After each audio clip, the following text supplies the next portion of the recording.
You mentioned being in a bit of a fog still, understandably. What was your emotion when Rob called you with him and JJ the other night? Like, were you as shocked as I was shocked. Everyone else? Like I said, I didn't know. I was actually at home about to watch a movie with my wife, and got the phone call. So I had no idea. I just sent the team text about congratulations on the win against the Knicks, big win, and then looking forward to Tuesday's game against the Clippers as far as standing purposes, and then found out like an hour later I was no longer with the team. So I was in shock, obviously. Had no idea that it was happening.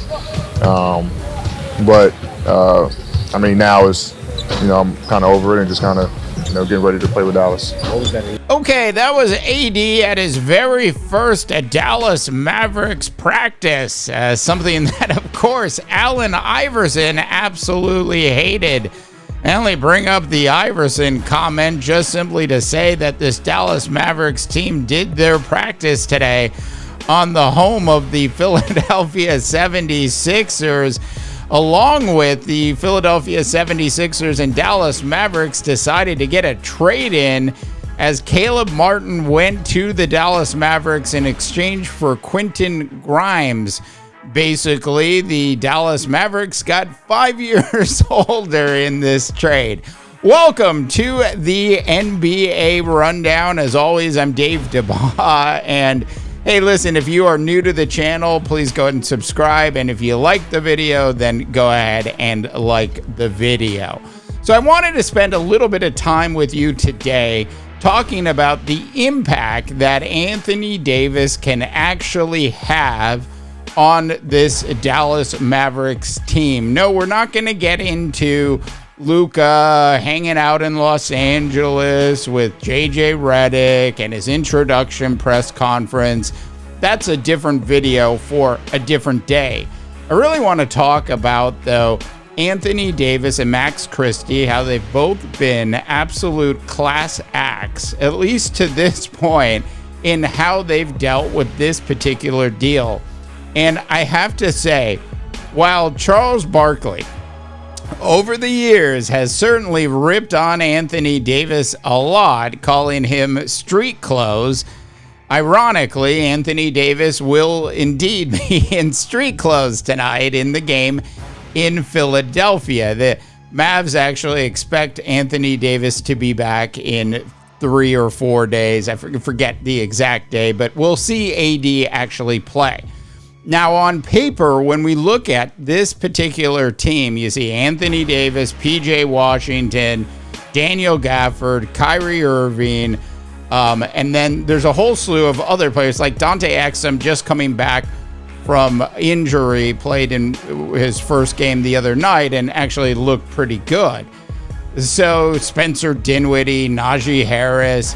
At the end of the day, there's certainly enough talent on this Dallas Mavericks team to win a playoff series or two.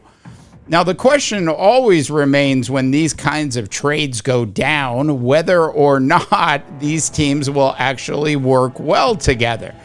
Go take a look at the Memphis Grizzlies when you have a chance and watch how they're running their offense these days. It's actually pick free. Now, that's not something that will happen with the Dallas Mavericks. The Dallas Mavericks are going to play an even more traditional offense now that they have AD versus having Luka on the team. So certainly, I think AD playing the 4 at least half of the time and then occasionally playing the 5 certainly makes a lot of sense.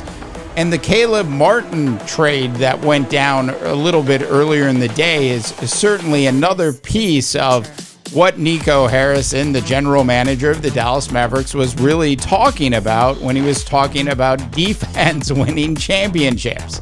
I absolutely believe defense certainly can help you win championships, and if this Dallas Mavericks team had the Klay Thompson from 5 years ago, old Klay versus new Klay, then certainly I would think this was a team that was a lock to actually go to the NBA Finals.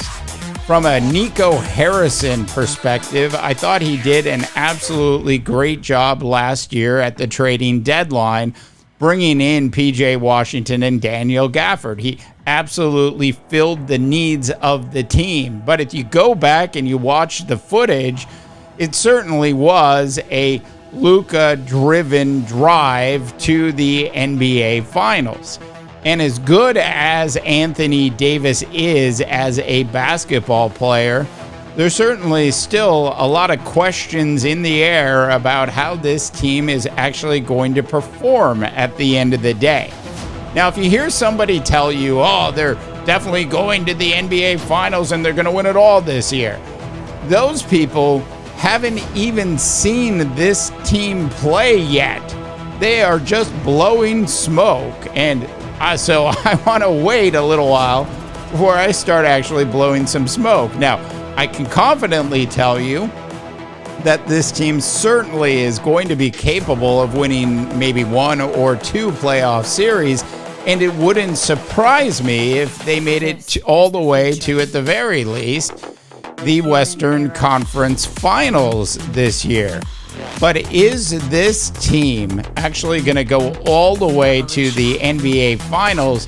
I think we're going to have to see this team play together for at least 3 or 4 weeks before we're able to, in any real way, jump to that conclusion.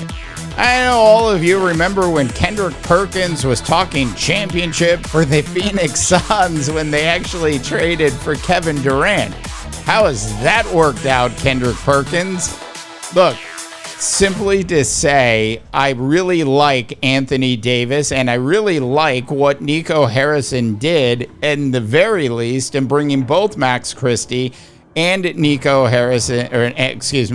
Christie and Anthony Davis to this team. The knock on Nico is just as obvious as water being wet, unless you turn the heat up on your water, which still makes it wet. At the end of the day, the knock on Nico is certainly, why didn't you get more from the Los Angeles Lakers? Why did you allow the Los Angeles Lakers to fleece you? There used to be that old saying, the fleecing of America, and that's exactly what happened to Nico Harrison.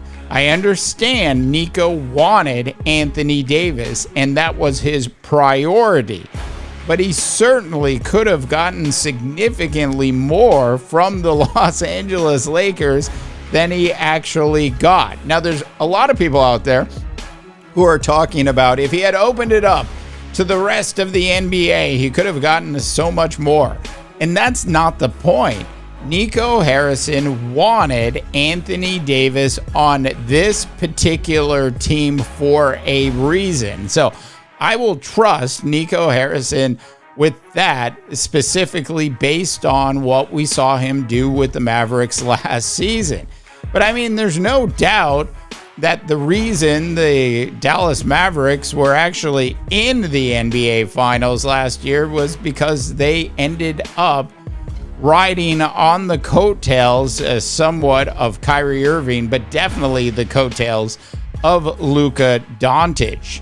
Certainly, Nico Harrison could have gotten significantly more out of the Los Angeles Lakers and should have. Now, if for some reason they actually figure out how to win an NBA title this year, then all is forgiven. But I'm not sure we know enough yet about how this particular team is actually going to look on the court at this point. All right, I would love to get your thoughts and opinions on this particular trade. You know, Luka did his big press introduction conference in Los Angeles with JJ Redick and Rob Pelinka a little earlier in the day. And I have to say, I mean, definitely this was the fleecing of the Dallas Mavericks by the Los Angeles Lakers. There's no other way to slice and dice this particular deal than to end up with that statement. And the only thing that could change anybody's opinion on that would simply be the Dallas Mavericks winning an NBA title this year. All right, that's what I've got for you today on the NBA Rundown. If you're new to the show, please go and subscribe. And of course, if you like the video, then like the video. For the NBA Rundown, I'm Dave DeBaugh, wishing you all a tremendous rest of your sports viewing day. I don't ever slow up, no I don't take shit. I got no love for the fakeness. If you wanna play tough and wanna hate this, I'll always show